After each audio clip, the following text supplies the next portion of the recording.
We're controlled by our brains, and our brains are pattern recognizing machines. And the goal of our brain is to see something, take it, and put it in a box so we can make sense of it as quickly and as efficiently as possible. Fully understanding is much harder, as it requires a deeper level of thinking, a deeper level of patience, a deeper level of compassion, and much more of an open mind. What is up, everybody? And welcome back to the Schooling Struggle Podcast. It is our belief that the only guarantee in life is that we are all going to struggle, and how we choose to embrace our struggles is what empowers us to become the best versions of ourselves.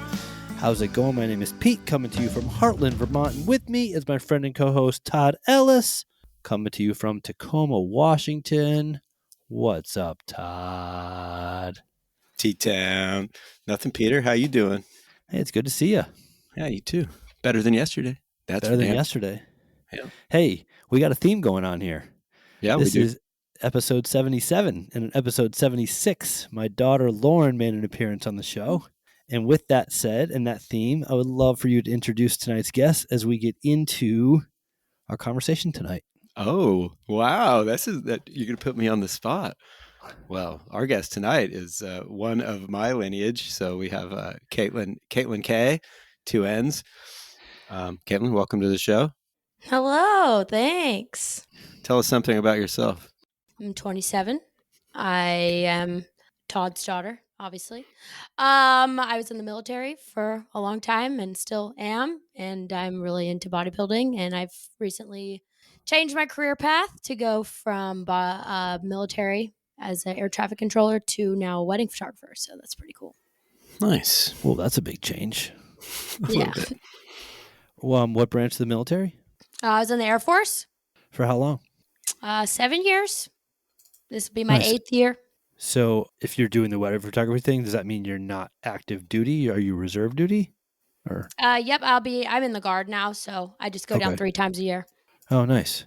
I've done a lot of different things, and I think I have a pretty unique perspective on what it is to be an adult and a mom and a teacher and a bodybuilder and a photographer and an air traffic controller, and the list really goes on all day long. So yeah, I think that's pretty much it. How many kids do you have? I have 2. They're also known as the Gingers on this podcast. They are known as the Gingers. I referred to them last episode when Todd wasn't available to record. I said he's hanging out the Ginger. So he's referring to your children. What ages are they? Those are mine. 6 and 3. They're devils. No, they're not. They are. And, together, with their forces combined, they're even worse than each one separately. So that's accurate. Safely switching topics here. How long have you been bodybuilding? This is my first year bodybuilding. I started lifting a while ago in the military, and then this year is my first official year as an actual on-stage bodybuilder. So it's been pretty cool. Have you had a competition yet in your career?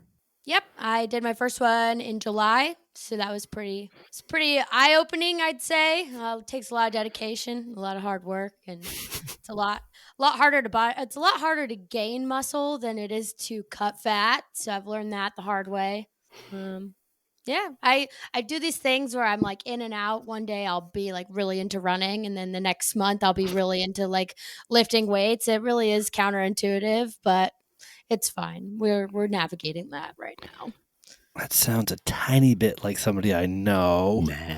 The other one that could be on this podcast.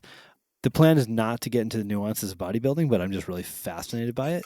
What is your current lifting or your training split when it comes to muscle groups right now?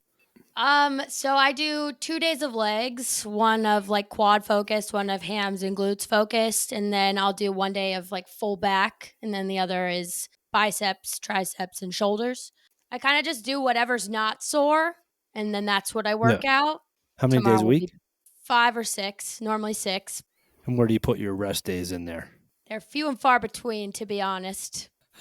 Cool. Well, as we were talking about possible topics for the show tonight, you thought it would be cool to talk about judgment. And I thought it would be neat to kind of set a conversation around the human experience to judge and to be judged, and what role judgment plays in our mindset as humans. And based on many conversations I've had with your father over the past and things I've learned from him, I thought this would be a cool conversation for us to dig into. So I'm happy to lead off with some of the kind of the research or the homework that I've done on this topic. But before I get into that, I'm just curious to know if you have any kind of looming thoughts or perspectives you want to dig into as we get into the conversation tonight. Not right off the bat. I'm actually pretty interested to see how you take the topic. It could go lots of ways. It could go personal judgment. It could go peer judgment. It could go, people I respect judgment. Just it could go a lot of different routes. So I'm interested to see like where you take it or where my dad takes it. So Yeah, for me, it's just I think the first question that I have for you is why did that topic resonate with you as one you thought would be worthy to chat about on the podcast this evening? pretty much everything that I do as my life is fueled with. I don't know if my dad knows this either, but a lot of it is to do with self judgment. I shame myself into going to the gym every day. So I'm like, I'm not going to lose. I'm going to go to the gym. So that's self judgment. And I've done a lot of work on deeper issues, deeper topics. And then also, like, parenting has its own set of judgments by everybody in the peanut gallery who thinks everybody knows everything about being a parent, which is hard. And, different sides of your family and different people in your life just have their own opinions. And it's interesting to navigate who's judging and where the judgment, like where your line has to be on said judgment, if that makes sense. It's interesting to me, prior to this conversation, we hadn't talked much about your background and the fact that you're taking on in your life the role of a bodybuilder, which ultimately is judgment. Like you are literally performing or posing in front of judges to come up with a result that is completely derived from their judgment of the competitor. So I think when you started talking about that, and I'm kind of making these links already in our conversation, I think that that's kind of interesting in that regard. Yeah, I think for me, the bodybuilding thing is really, it gives me like a standard to shoot for. I've noticed since I've come out of the military that there's not really a higher standard of like people in general. So I think that that shows a lot of different things, such as like discipline and, what hard work can actually do and what your body can do, which is kind of cool.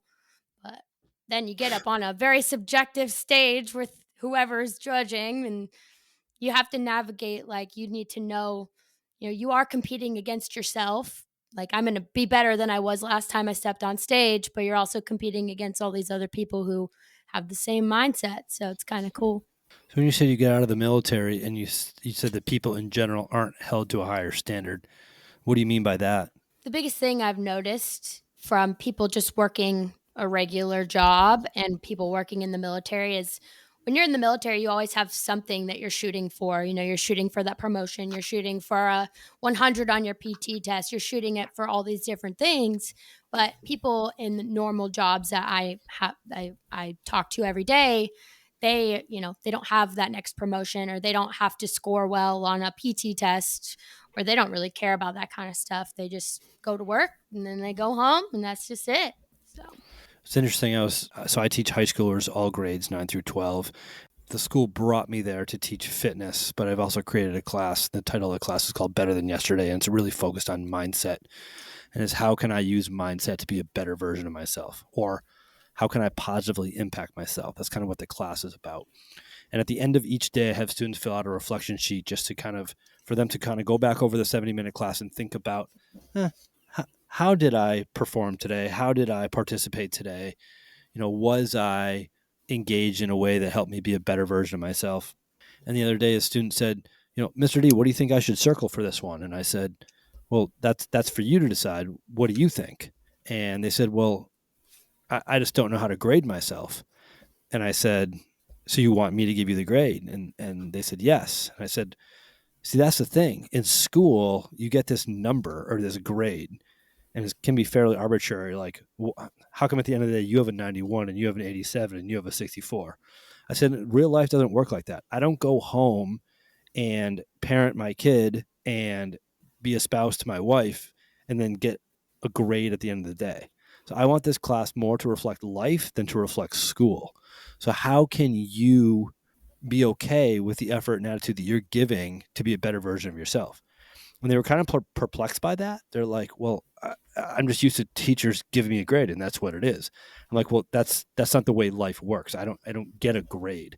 Yes, of course we are assessed in many different ways, maybe professionally or in other ways, but generally speaking, in the buckets of my life that I think are the most important, I don't get a grade every week. So how can I take what I'm doing and learning about myself and apply it to be a better version of myself going forward? And I think what I'm hearing you saying is that self-judgment piece or that self-assessment piece is really important with striving to be a better version of yourself. Yeah, I think it holds you to a standard, and obviously the military has different standards for, dress and appearance and all the other things that goes with being in the military. Like they have a certain image, and you go to school, you get a grade to go to school, you get all these separate little chunks that make up the whole, they call it the whole airman concept. It's a lot of different things. So While you were talking, I wondered, you were talking about the goals in the military. And we talk a lot on this podcast, and I talk a lot about it in my day-to-day life about complacency and accountability. If you think about those two words in the contrast of how you think people are kind of misguided or lackluster or kind of aren't goal-oriented outside of the military, or you see a difference between those two, do you think that those two things play a role? Like because the military holds you accountable, you can't escape that, right? Is that a fair assessment? And maybe you don't see that on the outside. it's hard to really articulate because I've been in the military for a long time, and they pretty much brainwash you when you get there. They break you down of all your preconceived notions about everything in life, and then they just say, all right, this is how you're going to think, this is how you're going to eat, this is how you're going to sleep, this is it. And then they kind of throw you into the pool of everybody else. And when you get out, they don't give you a lot of avenues to navigate the mental piece that goes into becoming like a civilian again.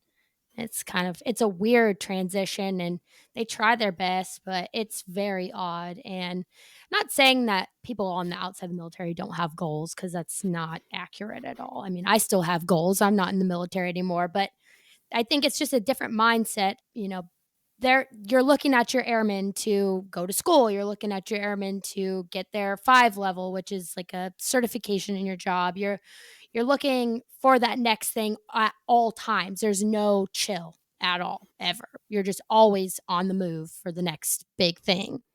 Are there people in the military that don't? And how do they deal with those people? There are, and especially in my job, they get washed out within So that a you just month or two. okay. So washed out, that means you're just you're being You're just lazy. done. It's time for you to go somewhere else, right? Well, you just Interesting.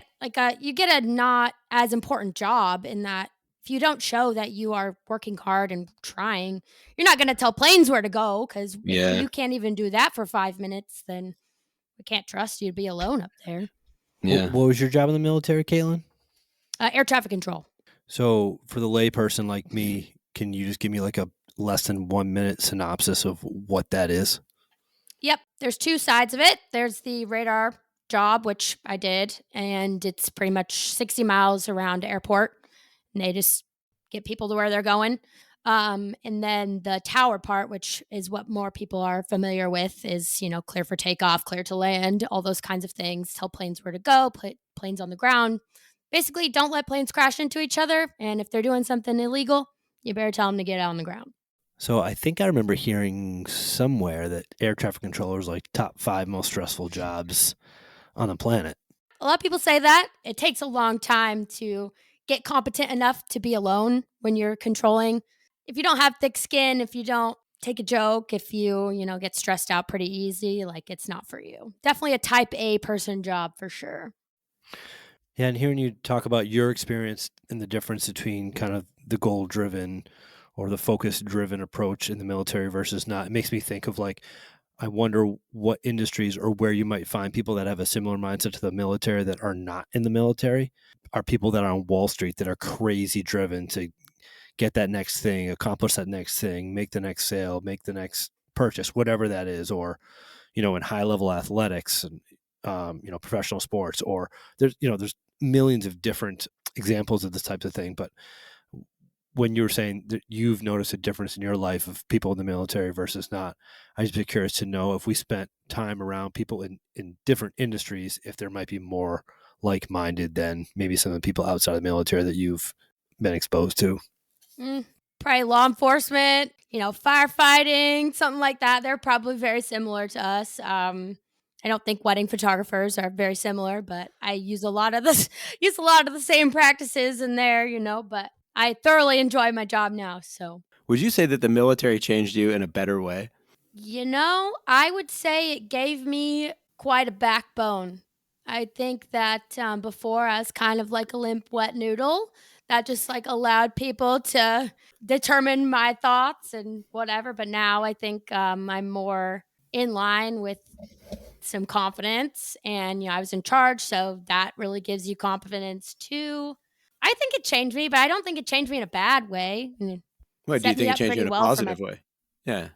yeah, it set me up well for my future, and gave my kids good start and gave me a Interesting. good start. I went to school, so that was cool. But Yeah.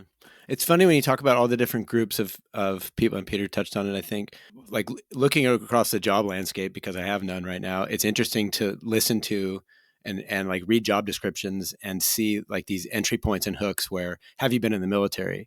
And it's almost like they seek it out. I think it's dual faced. I think one side is they probably get some benefit for hiring out of the military, but I think the other side is it underlines that kind of discipline and that kind of function, and that kind of tells somebody, well, you've been through this, so if you did well in the military, that probably means that you can struggle through ambiguity or whatever it might be. Do you think that's a fair fair judgment, if you will?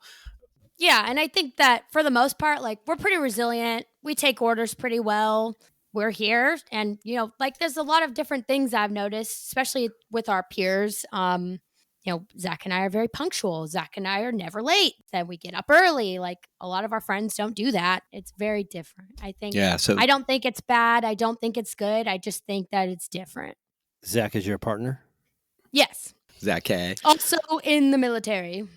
I think back to your childhood and the way that I looked at it sometimes, and you would start things and you wouldn't finish things. And it was a point of contention for like, why don't you just finish what you're doing? Or why don't you just finish what you start? And we don't need to get off on that because you already know how I feel about that. But it makes me wonder. We can though, because that's what I was thinking about. That's cool. But it makes me wonder now, having gone through the toil of the military and how you think you learned or how you believe you've learned in a better way, and to tie it all back together with judgment, do you find yourself now, are you able to find yourself saying, because I was in the military, I hold judgment against other people. So now I can see the degree of your laziness because you're different than what I've learned in the military. Does that make sense? Yes. And I think, yes, I do see it. And I think it's very blatant and in my face. So when I was thinking about the judgment piece, first thing that I thought about was soccer. When I was a child, I used to my mom lived up in Eatonville, which is probably like an hour away from Tacoma, wouldn't you say? Yep. My dad and Jocelyn wanted me to be in soccer. I wanted to be in soccer, and soccer practices, I think, were like on a random Wednesday, every Wednesday. My mom didn't take me. She would not take me to soccer practice just because she worked, and she had two other kids that didn't play soccer, and we lived far. My dad and Jocelyn would come pick me up, take me to soccer practice, and then take me home. After a little bit, it was a struggle from my mom, and from my perspective, it was a struggle between my mom and my dad. Like, I don't really want to come and get her. It's really far. And my mom's like, well, I'm not going to take her there. Like, you signed her up for this. Like, that's really far. I'm not doing it either. So it just became like a point of contention. I can see both sides, and I can see that there obviously is no middle ground, and I didn't want to be caught in that center. So I just said, I'm not going to do it anymore. If one person's going to complain for coming to get me and one person's not going to take me, I guess I just won't do it. I'll just make that choice. For you, Katelynn, how does that tie into the judgment piece? I feel like ever since then, I think I've been labeled as somebody who just like gives up when things get tough. If I do one thing, I get judged by one parent. If I do the other thing, I get judged by the other parent. And now I'm like, well, I guess I'll just not. And that's easy. So what you're referring to is judgment from others on you. And Yes. that's kind of where I did my preparation for tonight's show. You mentioned early on in the conversation about self-judgment. And I was like, oh boy, I hadn't done a ton of preparation for self-judgment, although I live it every day. Don't beat And, yourself up. yeah, Todd can tell you a little bit about that. But I've learned several things in kind of thinking about this and preparing for tonight's episode. And if you are cool with it, I'm interested to kind of do a little bit of a deeper dive on why humans judge others. And it's interesting because I can see from the conversation you both saying like, yep, like vividly remember feeling judged in this situation, so I had to take the action that I took. But at the same time, I'm outwardly saying, yep, I'm happy to judge other people by calling other people lazy, or they're not meeting their expectations, or they might not meeting my expectations. So what I'm fascinated by, what I'm most curious about is what is the benefit? Why do we as humans judge ourselves and each other? And for the next part of this conversation, I'd love to talk about why we judge others. And I'm coming to believe the more and more that I research mindset, everything that we do links back to our DNA. And basically all of that links back to either one or two things: survival or procreation. In some time throughout the course of humanity, it has been advantageous for us to take this action to benefit our ability to survive or procreate in some way, shape, or form. There's this Swiss psychiatrist, his name is Carl Jung, and he was quoted as saying, "Thinking is difficult. That's why most people just judge." And then it went on to say something to the effect of, our brains are wired to make like automatic judgments about others' behaviors so that we can just make it through our day or make it through our world without spending tons and tons of time and energy and trying to understand everything we see. So we as humans, we're controlled by our brains, and our brains are pattern recognizing machines. And the goal of our brain is to see something, take it and put it in a box so we can make sense of it as quickly and as efficiently as possible. And if we were able to do that way back in the day when we were whatever Neanderthals or cavemen and women roaming through the savannah, that was advantageous for us. You know, it wasn't super important for us to understand why the lion was coming at us, but just that the lion was coming at us and we need to do something about that. Basically, what this guy was saying is that we as humans judge to make us kind of a quick decision about how we're going to put this behavior, or how we're going to put this person, or how we're going to put this situation in a box that we can quickly kind of deal with it. Fully understanding is much harder, as it requires a deeper level of thinking, a deeper level of patience, a deeper level of compassion, and much more of an open mind. In looking at this, kind of came to two things which I hadn't learned before. There are basically two theories in psychology that explain the phenomenon of judging and human judgment. One is called the attribution theory, and one is called the projection theory. And the attribution theories are thoughts that we have about others that help make sense of why people do the things they do. So more often, our focus is on a person's behavior, and we're really quick to ignore the situation or the context or the circumstances that led to that behavior. So it's just easier to kind of look at the behavior, make your judgment, think what you think, and then kind of move on. Whereas seeking to understand takes a lot more mental energy, right? And then the other theory is the theory of projection, which is basically that, as this guy Carl Jung said, we know our own darkness, and this is the best method for dealing with the darkness in other people.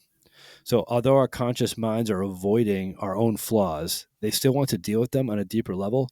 So we magnify those flaws in other people. So we can only see in others what we have inside of ourselves. So first we reject, and then we project. And this guy Jung was stated as saying, our shadow as the unknown, unconscious, dark side of our personality. According to him, the shadow, being the instinctive or the irrational, is prone to psychological projection, in which perceived personal inferiority is recognized. So the flaws that we see in others is what we see in ourselves. And how could we ever recognize those flaws in others unless we were able to recognize them in ourselves first? And this is recognized as perceived moral deficiency in someone else. So I just threw a ton at both of you, and for all the listeners, I get that. I just overloaded. But I just thought it was interesting that it's either we judge someone's behaviors to kind of put them in a box so we can carry on with our day, or we see flaws in other people, and really those are the flaws that we see in ourselves. And we wouldn't recognize those flaws in other people without any kind of reference to that. And the reference is the flaws in ourselves.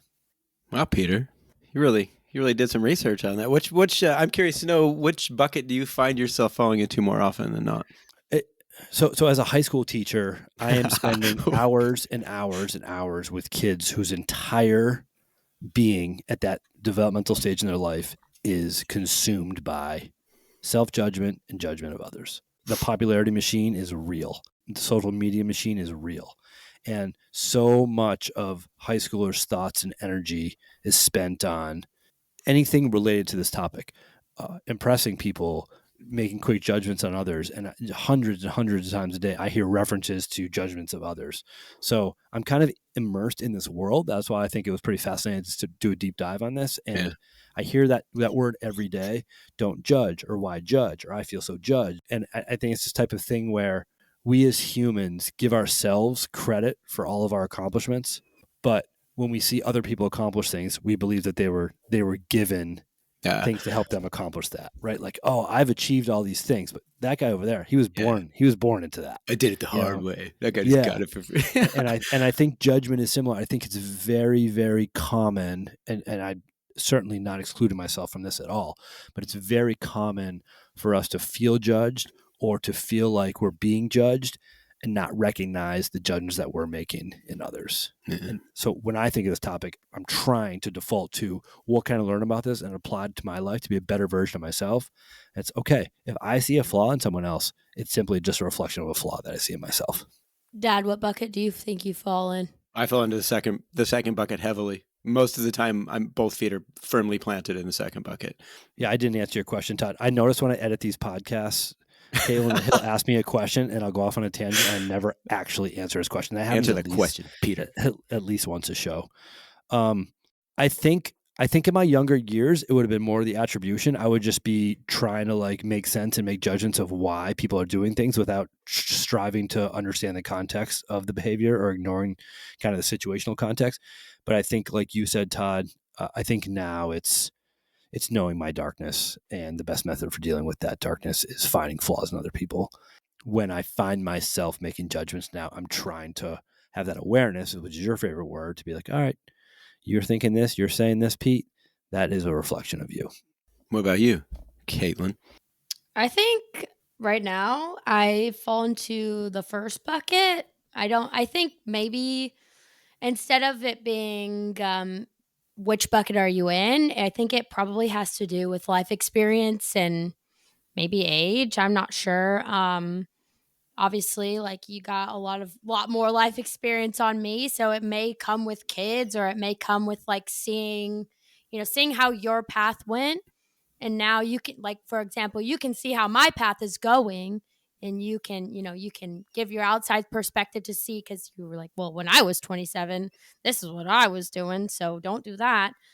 So I think right now I'm more in the first bucket than the second, but I can see the potential of going from that first bucket to the second bucket when the kids get of age. Yeah, of shenanigans.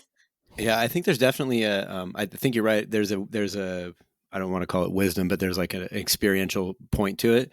And I also think that that is coupled to having kids, like in so many different ways. I can't even put a needle on it, but there's some point where in your life you're like, oh, I've seen this enough time to realize this pattern.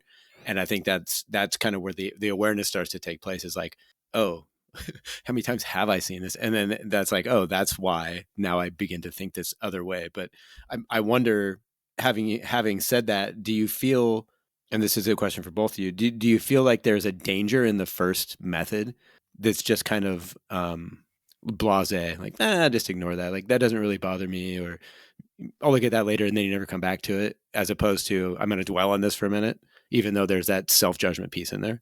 I think the biggest thing may be missed opportunities. And, if I automatically judge somebody because they don't get up at 4 a.m., like that's a missed opportunity, right? I could learn a lot from that person, and maybe they stay awake till 3 a.m. I don't know, but I'm not going to be awake at 3 a.m. Maybe they know something I don't, Yeah. So maybe. And looking into this stuff, Todd, I found something that said judging shuts us down and prevents us from understanding the full situation or a new truth that is not yet known. I think that's kind of what Katelynn is alluding to, which I think is the truth. this is also just psychological theory. So these two buckets, aren't the be all end all to this conversation, but, a pretty good launching point, I think. Yeah, I'm just trying to, as I make my way through my life, trying to add context to why I might. I certainly don't know why someone acts a certain way or carries themselves a certain way or treats me a certain way. And the truth is, that doesn't really matter to me. What matters is that I'm, as the word used, aware. I'm trying to create an awareness to just have an understanding that that person has stuff going on in their life, which is yielding the way they're acting right now, and putting a judgment on that might not be helpful for me. Now, I think the whole judgment thing comes from back in the day when if you put a judgment on something, it could be the difference between life and death. And I don't think that's the scenario now. But we like to make sense, and that's why we say put things in buckets. Our brain likes to recognize patterns and then put them in places in ways that we can understand. So for me to do a deep dive into why the clerk at the grocery store is not treating me well in this moment might not be a use of energy that I feel like putting into right now, because I just taught and then had a meeting, and then I'm just trying to get my groceries before I get home to pick up my daughter in time for swimming lessons. So it might not serve me in the moment to think about, well, this clerk probably has some stuff going on, and to try to figure that out. But it's easier just for me to go, oh, this person's mean. And I'm trying now to move away from that and just say, well, this person has stuff going on, and the way they're treating is not a reflection of me. So there's a truth there that I might not ever know, but just slapping a judgment on it because my survival doesn't depend on it in this situation is probably not going to move me forward as a person, and I'm striving to move forward as a person. Does that answer your question at all? Yeah, I have a follow-up question. So I understand what you're saying. Does that then equate to, or in my mind, it distilled down to, I'm going to place less emphasis on judgment than I am due to prioritization. So I have prioritizations to get these other things done. I don't really have time to judge you and why you're treating me poorly at the checkout. I'm instead going to shift my focus over here using my awareness tools to do that. That's what you try to do. I think so. Like, that my life mission is to positively impact the lives of those with whom I interact. So if some way, regardless of the clerk's story, if I can positively impact them in that moment, do something that brings a smile to their face, that I'm striving for that to be my goal, rather than to judge them, put that in a bucket, and move on with my day. That's good. Well, you're a good person. That's hard to do, isn't it? It's getting more comfortable to do. I'm certainly not going to say easier, but it's getting more comfortable to do. The higher level of awareness I create with it, and the more I strive to make it a habit. Nice work. Katelynn, I saw you scribbling some things. I wrote some questions for Pete, but these are just random, very tangent. I know you're a high school teacher. It seems to me that you have a really big impact on your students. But when I go to these high school classes, these kids just sit there and they are rude, and they, don't care. They will work on anything else other than I tell them, and they really don't care. And I try to connect, and I don't know how you do it, and it's really, really cool to see. But as a sub, how could I do that? Yeah, I think It's as so a hard. sub, it's a different situation because I'm with the same kids every day, and as a sub, it's not that way for you. But if you're asking me for advice, I try not to give advice because I'm not a big fan of telling other people how to live their lives. But I think if you're asking for my perspective, this might not sound realistic, but this is what I've built my entire career upon, is the thought that the human condition is that everybody wants to be noticed and enjoyed. So instead of me sitting in front of a group of kids and saying, here, this is my story, I want you to hear my story so I can try to connect with you, I flip that and ask them their story and ask them to share with me about them. People like to talk about themselves, and I'm certainly one of those people. But if I ask people, it shows that I'm valuing what they have to say or what they think. And for some students that don't want to share anything, that proves a challenge. But I think there is a launching point for establishing a relationship of some time, maybe even for that 40-minute block or however long your class period is, and you might not ever see the student again, just to start with asking questions. I am very extroverted, so I'm genuinely interested in what they have to share. I'm not just doing it to get through the hour or whatever. I kind of have a couple go-to questions, but one of them is if I'm in a situation where I'm subbing in a room of kids that I don't know, I'll just say, I'm really curious. If you could snap your fingers and go anywhere in the world right now, where would you go? And I love that question because I'm really curious to see what people would say. I think asking questions to people rather than sharing my story seems to be a good first step in connecting with people. So then to tie that back into judgment, some of the kids that I teach or go to school with, whatever, they do not want to talk about themselves because they're scared of their peers judging what they have to say. So how do you break that down? Yeah, no, that's a very real thing in high school. And I found that the younger the kids are in high school, the less likely they are to share. If you want to try to take on the impossible, ask a ninth grader what music they listen to. They will keep that so tight to the vest. They will not let that information go because they feel so worried about being judged about the music they Really? listen to. Wow. No ninth grader on earth interesting. will share with you what their favorite music is. Certainly not in a group setting in front of their peers. So oftentimes, Katelynn, I'll just find some paper in the room and rip up scrap paper and just ask them a question and tell them just to write down their answer and don't put their name on it, just share it anonymously. And then I'll just kind of read through the answers.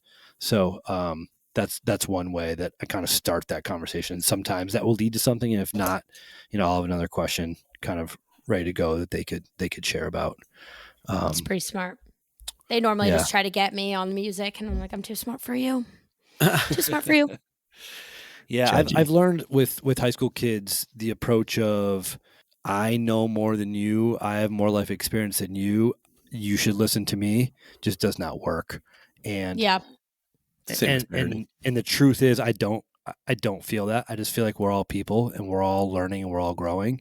And I am not the guru and I'm not the sensei to tell them what to do or how to think, but rather I was saying that my students teach me more in a day than I'll ever teach them. And how can I learn from them?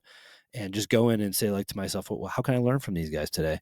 And that seems to be a little bit more fruitful than, hey, I'm going to teach stuff. You better be ready to learn it. It's very hard, especially with the use of technology and the computers, and they don't care. They don't care anymore. Lastly, I learned through some grad class I took way back in the day that information is retained at 65% higher level when shared in story form. So oftentimes I'll just share a story. I'm sure you have some really cool stories from the military that you could just share, and I'll also just put scraps of piece of paper in front of kids and be like, and any question you might be interested in or curious about. And here's the other secret. I know my students listen to this, but you can just take all those pieces of paper and make up the question in your head and start to answer any question you want as if somebody asked you that question. And that would start a conversation. Oh, you have a blank piece of paper, because I don't make any kid write. I was like, if you don't want to write anything, don't write anything, but I'm going to put it in front of you. And a minute later, I'm going to come collect them all. So you go collect them all and you say, oh, somebody asked about the most challenging day in my military career. All right, here's what happened. This plane almost crashed and it was almost my fault. And this is why. And students love, you're like, no, that wasn't me. I never did that. But that was not me. I have, so the way I connect is I'll just share many, many stories from my life about how I learned lessons the hard way, because we can all relate to that. Yeah. And when people say, oh, you have a lot of wisdom, I say wisdom is just accumulation of life's mistakes. This is kind of getting way off topic, but I'm the one getting paid. So it's my job to serve the students. And I think where many teachers go wrong is they think it's the student's job to come in and serve the teacher. I'm the teacher of this class. You're supposed to do it. I'm asking you. I'm telling you to do this work. I'm telling you to learn this. I'm telling you to do this assignment. I'm telling you to go home and do my homework. It's not the way that I roll. The way that I roll is I'm your teacher. I'm the one that's professional. I'm the one that's paid to be here. You're forced to be here. The government says you have to be here. I'm choosing to be here. So how can I serve you? Not how can you serve me? Thank you. It gave me a little nuggets. No judgment over here. If you guys are cool, I'd just love to share a couple of the other things regarding this topic that I've learned and see if that could help, with anything else we want to talk about. This was cool, I thought. Through judging, we separate. Through understanding, we grow. So while judging, it's easy for us to get stuck in a loop, one that can evolve consciously by trying to escape that loop. But there's ways to kind of break that loop. According to some of the stuff that I've been learning, one is to be open. So before we judge, let's seek to understand with the open mind. And that's the hard part, right? That's the thing that takes a lot of effort and energy that in the moment in the grocery store, we don't want to do. But if we want to be better versions of ourselves, I think the first step is to be open. And then the other one is to be curious. to maintain curiosity, knowing that there is something about the situation that we may not fully understand. And that's something that I see all the time as a teacher. I might be sitting in a meeting and know a kid's backstory and then see other kids making judgments about the kid without fully or even any understanding of what is actually going on. And just to remember that there's two sides of every story is super helpful for me. And the last one is to be empathetic. Be empathetic and give the benefit of the doubt to others for their situation or their circumstances, again, might not be something that we're aware of. And then speaking of that awareness, to be self-aware, to practice being self-aware through basically, this all sounds cheesy, but through forgiveness and acceptance. And I just find that when I'm not seeking to find faults in others, I'm more comfortable in my own skin. And that's being comfortable in my own skin is important because I think people are gravitated toward people who are comfortable in their own skin. People want to spend time and get to know people that are in their own skin. And because I'm so extroverted, I want people to spend time with me. I want people to want to get to know me. And the less judgmental I can be, the more helpful I can be in that regard. I feel like we should have a less judgmental challenge. We should. I bet you I can find one online. Yeah. So That's not. I guess my question is to those around you who you interact with every day, people in your family, people in your circle. How do you take those judgments and then positively use them to help or assist? How do I take the judgments that I have of others, or how do I take the judgments that I think others have of me? That you have of others, and use those to positively impact somebody else?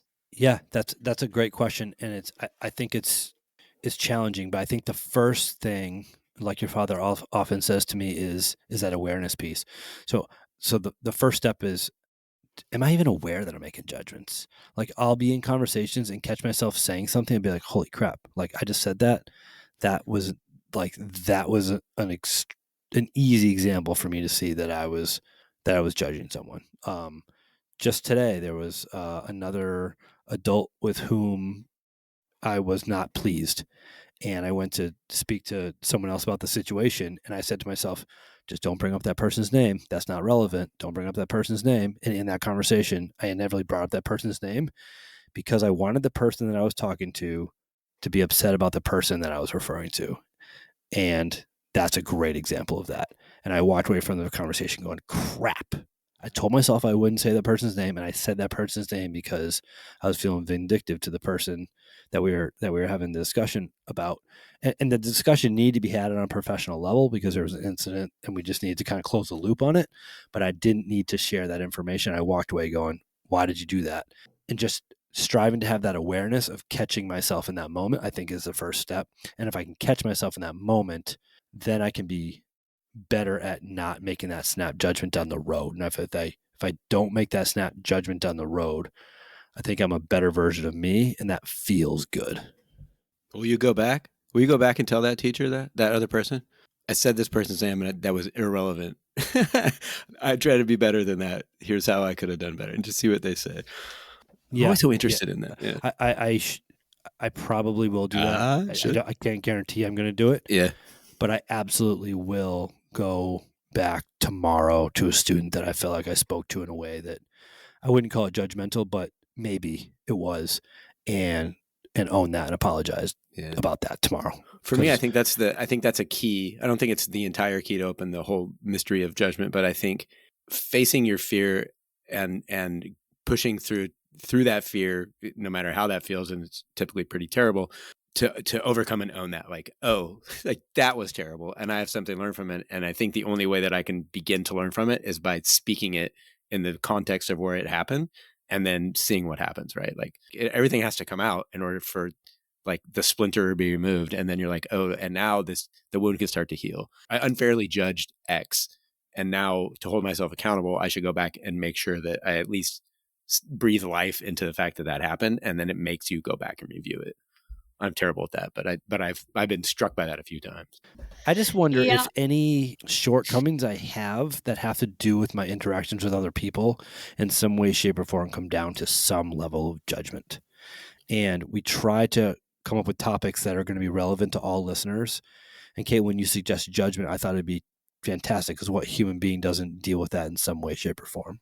Yep. I think I've seen it a lot of times in my life, especially, for me, with my parents, with me and my husband come from very different backgrounds. So sometimes he says things and I'm like, like, what in the world? Where did that come from? And then I automatically have to think like, okay, he grew up in a very different way than I did. So obviously he's seeing it in one way, I'm seeing it a different way.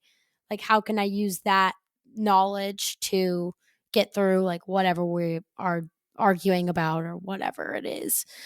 I think one area where I will absolutely sing my wife's praises is instead of jumping quick to the judgment, she'll try to default to, well, I guess I don't know if try default is the right terminology, but she'll try to understand that there's more perspectives than hers. So an example of that would be if she said, hey, it's really important to me that we have dinner by 6 tonight because I have a virtual meeting at 7 and I want to get everything kind of all eaten and cleaned up by 7 so I'm good to go for my meeting.